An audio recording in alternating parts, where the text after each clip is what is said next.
News.ru публикует, возмутительную новость, я не знаю, граждане Украины, как вы это терпите, вот так хочется обратиться от лица News.ru, и публикуются кадры, показываются, контрабанда, скромный чемоданчик, тогда с иронией где-то, и 140 тысяч долларов изъяли у сотрудника украинского посольства в Польше.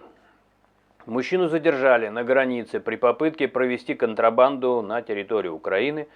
Также в саквояже атташе нашли 68 тысяч евро, 12 килограмм золота и почти 14 килограмм ювелирки. Посылка не дошла до адресата. Вот все сообщение, друзья мои. Вот если кто-то из России, тем более меня смотрит, это news.ru публикуют. И что, хочется сказать им спасибо, наверное. Если бы не пользоваться интернетом и не иметь возможности, есть масса приложений, одну кнопку нажал и факт-чекинг, то есть проверить факты. Я нажал кнопку одну, тынь. Это когда ничего не тормозит, ничего не заблокировано. Да, так вот, всякие есть способы, чтобы доступ получить. И что я получаю? Объяснение к этой новости. Искусственный интеллект говорит, это не свежая новость. Передай news.ru, что им пора принимать таблетки. У них торможение умственное происходит. Это пересказ реального случая 2021 года с украинскими дипломатами, которые украинские и российские медиа периодически переупаковывают как актуальный инцидент. Что реально произошло? Инцидент произошел в феврале 2021 года на украинско-польской границе. В машине остановили сотрудника посольства Украины, атташе, секретарь и водитель посольства в Польше, которые пытались вывести ценности под видом дипломатической почты. То есть сам факт, в общем-то, реальный. Правда, не видать его, когда он был. Привязывать его к событиям после 22 года вообще крайний уровень дебилизма. News.ru, срочно таблеточки. То есть это совершенно другой мир сейчас. Это и называется до и после. 22 год до и после. Не надо приводить примеры, даже с точки зрения в принципе примеров, даже если бы вы честно подавали новость, все равно некорректно получится. Но тем не менее.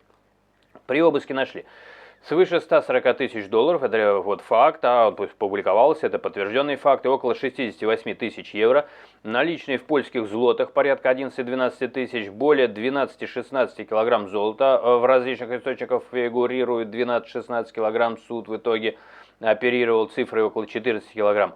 Ювелирные изделия и другие золотые изделия общей массы около 13 килограмм и 8, почти 14. Крупную партию контрабандных сигарет, 1000 блоков, то есть контрабанда в чистом виде. Дальнейшие действия наказания Государственного бюро расследования Украины возбудило дело по факту попытки, кстати, что там с Пугачевой?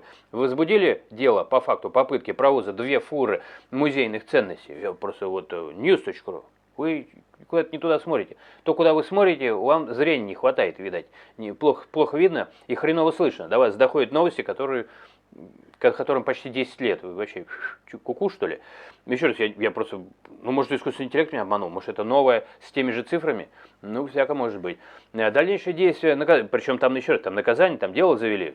Вы хотите похвалить украинскую правоохранительную систему, а не боитесь за дискредитацию звезделей схлопотать? Лизуны вы наши драгоценные.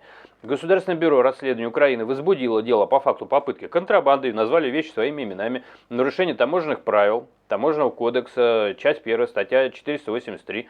Суд постановил конфисковать все изъятые деньги, золото, ювелирные изделия. Работника посольства оштрафовали примерно на 26 миллионов гривен. Это около 900 тысяч долларов, нифига себе. Глава МИД Украины Дмитрий Кулеба заявил об отзыве причастных сотрудников посольства Украины в Польше и назвал случай вопиющим для МИД. Не боится, какие они, плохие какие они. Ничего себе. То есть прям вот так вот. Что там с Захаровой, кстати, это, news.ru, что с Захаровой? 30 килограмм в дипмиссии нашли кокса. Там что дальше-то? С водителем мы все поняли, мы уже посмеялись про водителя. Что с Захаровой? Она пританцовывает, ее уже надо что-то как-то это самое, пот хотя бы ей протирать за ушами. Официально сообщалось, что изъятые средства направили в госбюджет Украины и на нужды вооруженных сил. Что не так в пересказе из поста? Формулировка: сотрудники украинского посольства в Польше задержали на границе при попытке провести контрабанду на территории, соответственно, Украины. В реальности дело касается попытки вывести ценности из Украины через границу. Вот тут как раз логика есть. То есть Украину грабили. Вот.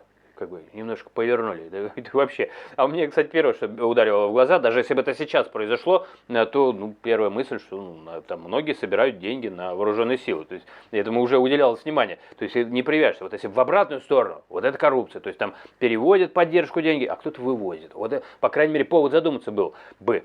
Так они делают так, что везут в Украину. Я вообще собирался пройти мимо, ну так что-то из Ленина, ладно, давай, что там, правда было?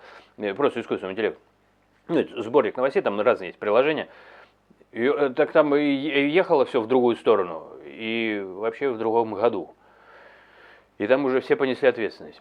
Формулировка сотрудники, значит, посольства в Польше задержали на границе ДДД. В реальности дело касается попытки вывести ценность из Украины через границу, а не ввести в нее. Это не свежий эпизод 26 года и не новый скандал, а старое дело 21 года, по которому уже есть судебное решение и публичный комментарий МИД Украины. У них даже комментарий есть. Вот так. Подождем тоже комментариев от news.ru по поводу 2 фур Пугачевой, по поводу жирных рож и нахождения денег у тех или иных чиновников, которые иной раз находят полицейские, которым только что не по рукам, наверное, за это бьют, потому что, ну а как дальше-то? Дальше-то что дальше? Да, вот, все эти первоисточники и первопричины, что с 300 килограммами кокса-то, что там дальше-то? Что с забоем скота в Сибири-то? Взяли кто-то, вбросил, причем через оппозиционеров, а это ящер, и все таки тишина. Меня тишина интересует, меня официальное заявление интересует. Там были, ну что, вы что предлагаете? Значит, уважение, да, к их службам. Я не знаю, друзья, кстати, пишите. News.ru пропагандирует образ жизни Украины наказывать воров. Как вы к этому относитесь? Воров наказывать или не наказывать?